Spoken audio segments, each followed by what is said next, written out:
Baik, perkenalkan nama saya Calvin Iman Kasih Harefa dari Prodi Teknik Sipil Fakultas Sains dan Teknologi Universitas Nias dengan NIM 252304031.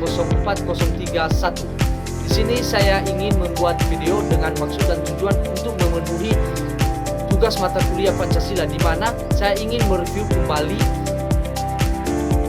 materi pertemuan mata kuliah Pancasila, di mana judul pertama Pancasila sebagai ideologi negara. Dalam materi ini ada beberapa sumber-sumber Pancasila, yaitu 1. Pancasila sebagai sumber historis, di mana Pancasila bersumber dari sejarah panjang bangsa Indonesia sebelum dan saat kemerdekaan. Nilai-nilai ini atau nilai Pancasila ini telah hidup dalam masyarakat Nusantara sejak lama, seperti 1. Nilai ketuhanan, kepercayaan kepada Tuhan dan berbagai agama dan kepercayaan lokal. Yang kedua, nilai kemanusiaan, sikap gotong royong, saling menolong dan menghormati sesama. Yang ketiga, nilai persatuan, semangat kebersamaan antar suku dan kerajaan.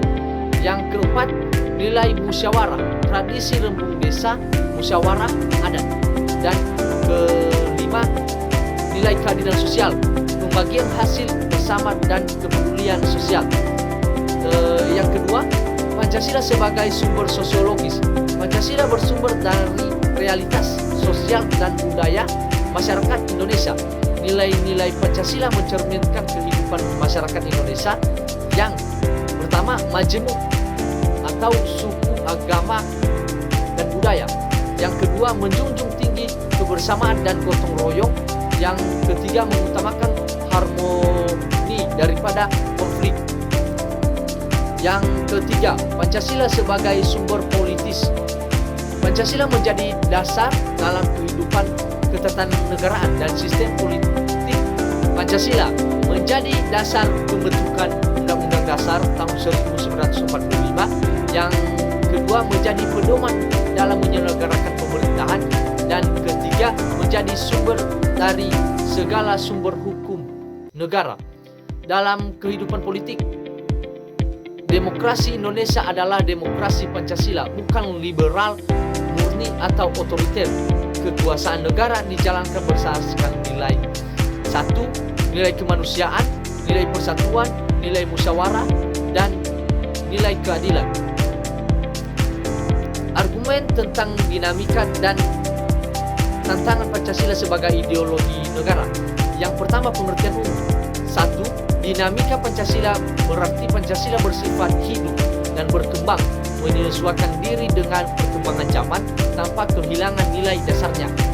Yang kedua, tantangan Pancasila berarti sebagai ancaman dalam pengaruh negatif yang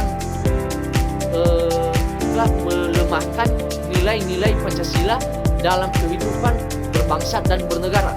Yang ketiga, menjadi argumen tentang dinamika dan tantangan Pancasila adalah pendapat atau alasan logis yang menjelaskan bagaimana Pancasila tetap relevan, sekaligus bagaimana menghadapi tantangan agar tidak tergores oleh perubahan sosial, politik, ataupun budaya. Dinamika Pancasila sebagai ideologi negara. Yang pertama, tidak bersifat statis atau kaku, tetapi fleksibel dan konstekstual. Yang kedua, nilai-nilainya dapat diterapkan sebagai perkembangan zaman, misalnya dalam demokrasi digital, globalisasi ekonomi, dan HAM.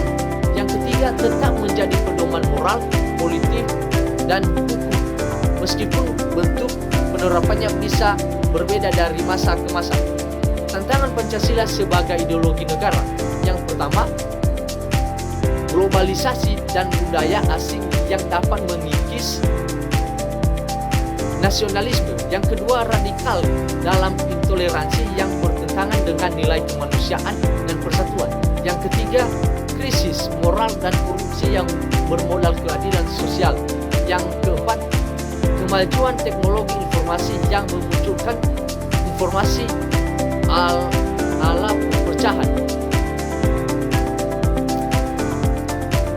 Pancasila sebagai ideologi negara memiliki 3 dimensi, di mana pertama, dimensi realita atau reality dimension.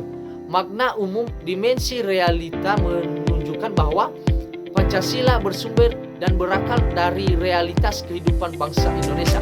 Artinya, nilai-nilai yang terkandung dalam Pancasila bukan hasil pemikiran abstrak ataupun tiruan ideologi asing, melainkan berasal dari pengalaman historis, budaya, dan pandangan hidup masyarakat. Yang kedua, dimensi idealisme atau Aisyah's dimension. Makna umum dimensi idealisme menggambarkan bahwa Pancasila mengandung cita-cita dan tujuan luhur yang ingin mewujudkan dalam kehidupan berbangsa dan bernegara. Ia menjadi arah dan pedoman normatif bagi penyelenggaraan negara. Judul kedua yaitu Pancasila sebagai sistem etika. Pancasila adalah dasar negara dan ideologi bangsa Indonesia yang memuat nilai-nilai fundamental. Selain sebagai landasan konstitusi, Pancasila juga dapat dipahami sebagai sistem etika, yakni pedoman moral bagi setiap warga negara dalam kehidupan sehari-hari. Konsep Pancasila sebagai sistem etika. Sistem etika adalah kumpulan nilai, prinsip, dan normal yang menjadi pedoman perilaku manusia agar tertindak sesuai moral, adil, dan bertanggung jawab. Nilai-nilai etika pada setiap sila. 1. Sila pertama, ketuhanan yang Maha Esa. Etika, toleransi, hormat beragama, spiritualitas. Sila kedua, kemanusiaan yang adil dan beradab. Etika, hak asasi manusia, keadilan, empati. Dan ketiga, persatuan Indonesia. Etika, solidaritas, kebersamaan, dan nasionalisme. Yang keempat, kerakyatan yang dipimpin oleh hikmat, kebijaksanaan dalam permusyawaratan perwakilan, etika, musyawarah, demokrasi, dan bijaksana. Yang kelima, keadilan sosial bagi seluruh rakyat Indonesia. Etika, keadilan sosial, kepedulian, pemerataan. Alasan Pancasila disebut sistem etika. Yang pertama, bersifat terpadu dan konsisten. Kelima, sila membentuk satu kesatuan etika yang saling mendukung, bukan berdiri sendiri. Yang kedua, mengandung prinsip moral universal. Nilai Pancasila bersifat universal, relevan untuk semua kalangan dan situasi sosial. Ketiga, dapat diterapkan dalam kehidupan sehari-hari. Setiap individu dapat menerapkan nilai Pancasila dalam perilaku sehari-hari, baik di rumah, sekolah, tempat kerja, maupun di luar masyarakat. Yang keempat, mendorong tindakan bertanggung jawab. Pancasila menekankan tanggung jawab sosial, sehingga setiap tindakan harus mempertimbangkan kepentingan orang lain. Dan terakhir, menjadi sumber inspirasi karakter. Nilai-nilai Pancasila dapat dijadikan dasar pendidikan karakter, menumbuhkan rasa jujur, disiplin, toleransi, dan kepedulian sosial. Sekian chapter review dari saya Calvin Mankasi Harefa, mengucapkan terima kasih. Hidup mahasiswa.